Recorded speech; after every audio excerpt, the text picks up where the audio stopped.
அஸ்ஸலாமு அலைக்கும் வரஹ்மத்துல்லாஹி வபரகாத்து.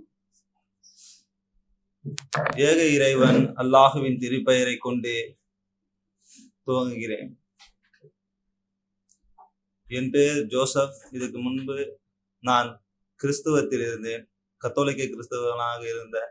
கத்தோலிக்க கிறிஸ்தவத்தில் இருக்கும் பொழுது எனக்கு அருள் சாதனங்கள் என்று 7 அருள் சாதனங்கள் அந்த கொள்கையில் தரப்பட்டது. அந்த கொள்கையில் முதல் அருள் சாதனம் திருமுழுக்கு, 2வது அருள் சாதனம் ஒப்புரவு, 3வது அருள் சாதனம் நற்கருணை பெறும் பொழுது 10 வயது ஆன நிலையில் எனக்கு அருள் சாதனம் வழங்கப்பட்டது.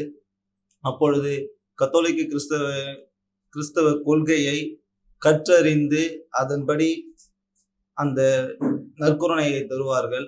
அப்பொழுது அந்த நற்கருணை பெறுவதற்காக அதை கற்கும் பொழுது பழைய ஏற்பாடு புதிய ஏற்பாடு என்று 2 பாகங்கள் இருக்கிறது. அப்பொழுது அந்த பழைய ஏற்பாட்டில் ஏகத்துவத்தை பகிரங்கமாக சொல்கிறது. புதிய ஏற்பாட்டில் இறைவன் ஒருவன் 3 ஆட்களாக பிரிந்திருக்கிறான் என்று மூவொரு கடவுள் கொள்கையை சொல்கிறது.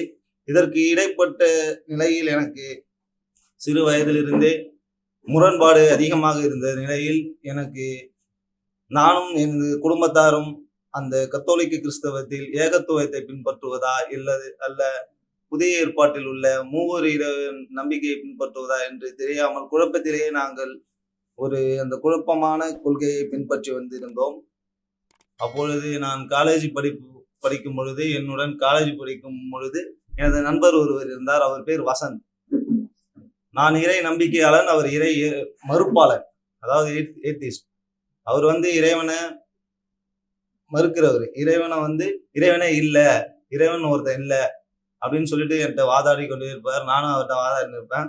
நான் செய்யற ஒரு செயலுக்கும் என்ன எதுக்காக இந்த மாதிரி கிராஸ் போடுற, எதுக்கு இந்த மாதிரி போற, சிலுவை எதுக்கு போடுற, சிலுவை அடையாளம் எதுக்கு செய்யற, எதுக்கு அந்த அளவுக்கு பண்ற அப்படின்னு என்ன கேட்டிருப்பாரு.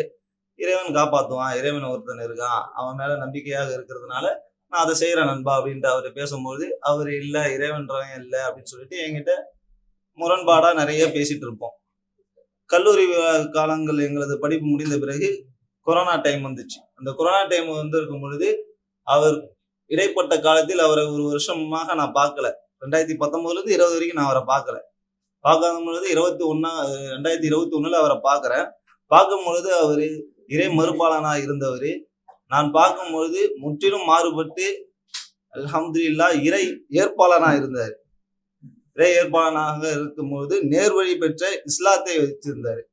நான் அவர்கிட்ட கேட்டேன், ஏன்னா நண்பா இறை மறுப்பாளனா இருந்தியே, திடீர்னு எப்படி இறை ஏற்பாளனான அப்படின்னு நான் அவர்கிட்ட கேட்கும் பொழுது அவர் என்கிட்ட சொன்னாரு, இல்லை நண்பா, நான் கொரோனா டைம்ல எல்லாம் இறக்குறாங்க, எல்லாம் மரணிக்கிறாங்க, இவங்களுடைய ஆத்மாக்கள்லாம் எங்க போகுன்றது நான் ரிசர்ச் பண்ணும் பொழுது நான் எல்லா நூல்களையும் எல்லா மதத்தையும் எல்லா மார்க்கத்தையும் பார்த்துட்டு இருக்கும் பொழுது எனக்கு அல்லாஹ் தஆலா இந்த குர்ஆனை கொடுத்தான். இந்த நேரான மார்க்கத்தை நான் படிக்கும்போது, இந்த குர்ஆனை படிக்கும்போது எனக்கு அல்லாஹ் தஆலா இந்த நேரான மார்க்கத்தை எனக்கு தந்தான்.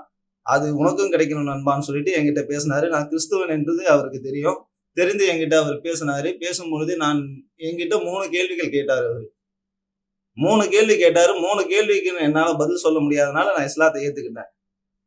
3 கேள்வியில முதல் கேள்வி அவர் கேட்டது என்னவென்றால், இயேசு கிறிஸ்து கடவுளா, இல்லது அவர் இயேசு கிறிஸ்து அதிசயங்கள் செய்தார்ல, அது அவரா செஞ்சாரா இல்ல அவருக்கு மேல ஒருத்தர் இருக்காருன்னு சொன்னாரா அப்படின்னு என்ன கேட்டாரு. 3வதாக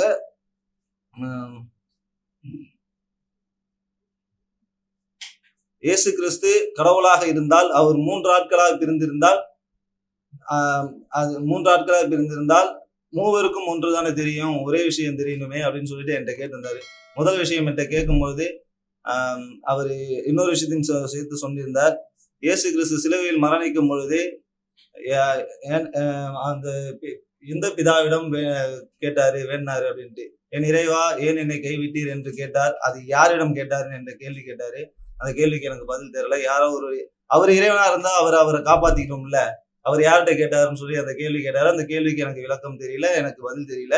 அப்போ அவர் வேண்டும் பொழுது அவர் சாதாரண மனிதனா இருந்ததுனால்தான் அவர் படைத்த இறைவனிடம் அவர் கேட்டார் அப்படின்னு சொல்லி அவருக்கு சொல்லும் பொழுது அதை நான் ஏத்துக்கிட்டேன். கொஞ்சம் சிந்திச்சேன், ஏத்துக்கிட்டேன். பிறகு அவர் கேட்டது 3 ஆட்களாய் பிரிந்திருக்கும் பொழுது இப்போ ஒரு உதாரணம் எனக்கு ஒண்ணு கொடுத்தாரு. ஒரு 3 லிட்டர் வாட்டர் பாட்டில் இருக்கும்போது தண்ணி கேன் இருக்கும்போது அந்த 3 லிட்டர் தண்ணி கேனை 1 லிட்டர் தண்ணி கேன்ல பிரிச்சு ஷேர் பண்ணி வச்சா ஊத்தி வச்சா 3த்தினுடைய நிறம் மாறுமா, 3த்தினுடைய சுவை மாறுமா, அதுல ஏதாவது மாற்றம் இருக்குமான்னு என்கிட்ட கேட்டாரு. இருக்காது நண்பான்னு நான் சொன்னேன். அவர் என்ன சொன்னாரு, அப்படி இந்த தண்ணீரிலே சுவையும் நிறமும் மாறாது இருக்கும் பொழுது ஒரே கடவுளாக இருந்தால் 3 ஆட்களாய் பிரிந்திருக்கும் பொழுது தந்தைக்கு தெரிஞ்சது சுதனுக்கும் தெரியணும், சுதனுக்கு தெரிந்தது பரிசுத்தாவிக்கும் தெரியணும்னு சொல்லியிருந்தார். 3 ஆட்களாக பிரிந்திருந்தாலும் ஒரு விஷயத்தை மூவருக்கும் ஒரே மாதிரி தானே தெரியணும், இவருக்கு தெரிஞ்சது அவருக்கு தெரியாம இருக்காதுல்ல அப்படின்னு என்கிட்ட கேட்கும் பொழுது, அப்போ அவர் அதுல ஒரு பைபிளில் ஒரு உதாரணத்தை கொடுத்தாரு. அந்த நாளில் இயேசு கிறிஸ்துவிடம் அவரது சீடர்கள் கேட்டார்கள், தீர்ப்பு நாள் எப்பொழுது வரும், உங்களது 2வது வருகை எப்பொழுது வரும் என்று அவரிடம் கேட்கும் பொழுது அதுக்கு இயேசு கிறிஸ்து சொன்னார், அதை எனது பிதா மட்டுமே அறிவார், நானும் அறிய மாட்டேன், வானத்தில் இருக்கும் வானதூதர்களும் அறிய மாட்டார்கள் என்று இயேசு கிறிஸ்து சொன்னதாக அவர் என்கிட்ட சொல்லும் பொழுது அது பைபிளில் இருந்தது. அந்த வசனம் இருக்கும்போது நான் அதை சிந்தித்து அதையும் நான் ஏற்றுக்கொண்டேன்.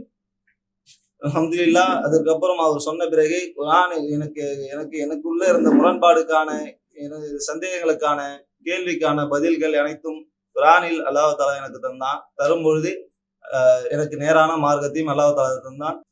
அந்த மார்க்க கல்வி எனக்கு தந்ததுனால எனக்கு நேரான மார்க்கத்தை பின்பற்றுவது எப்படி, குர்ஆன் எப்படி குர்ஆனை நாம் பின்பற்ற வேண்டும், எதன் அடிப்படையில் நாம் குர்ஆனை எந்தன் அடிப்படையில் குர்ஆனை நாம் பின்பற்ற வேண்டும் என்பதையும் எனக்கு கூறினார்.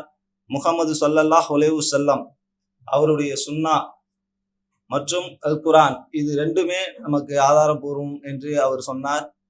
சொன்னதுபடி நான் இதை பின்பற்றி நான் முழு இஸ்லாமியனாக முஸ்லிம் என்றால் இறைவனுக்கு கீழ்ப்படிந்தவர்கள் அல்லது கட்டுப்பட்டவர்கள், அதுதான் முஸ்லிமுக்கு அர்த்தம்.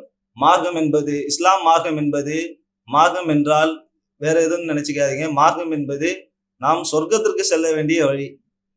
அல்லாஹ் இந்த உலகத்திலேயே நமக்கு சொர்க்கத்துக்கு எதை பின்பற்றினால், எந்த வழியின் பின்பற்றினால் சொர்க்கத்துக்கு நம்ம எளிமையாக நுழைய முடியும் என்பதை கொடுக்கறதுனால இந்த மார்க்கத்தை கொடுத்து, இந்த வேதத்தை முஹம்மது ஸல்லல்லாஹு அலைஹி வஸல்லம் கொடுத்து, இந்த வேதத்தின்படி நம்ம பின்பற்றினால் நம்ம இந்த சொர்க்கத்துக்கான வழியை நாம் இந்த மார்க்கத்தை பின்பற்றி மூலமாக எளிமையாக அடைய முடியும் என்று கூறியிருந்தார். மேலும் நான் இந்த நேரான மார்க்கத்தை பெற்றது மாதிரி என் தாய் தந்தை சகோதரர்கள் அனைவரையும் நேரான மார்க்கத்தை அல்லாஹ் தஆலா தர வேண்டியும், இந்த காணொளியை பார்க்கின்ற அனைவர்களுக்கும் உலக மக்கள் அனைவருக்கும் நேரான இதாயத்து கிடைக்க வேண்டும் என்று பிரார்த்தித்தவனாய் அல்லாஹ்விடம் துவா செய்தவனாய் எனது உரையை முடித்துக் கொள்கிறேன்.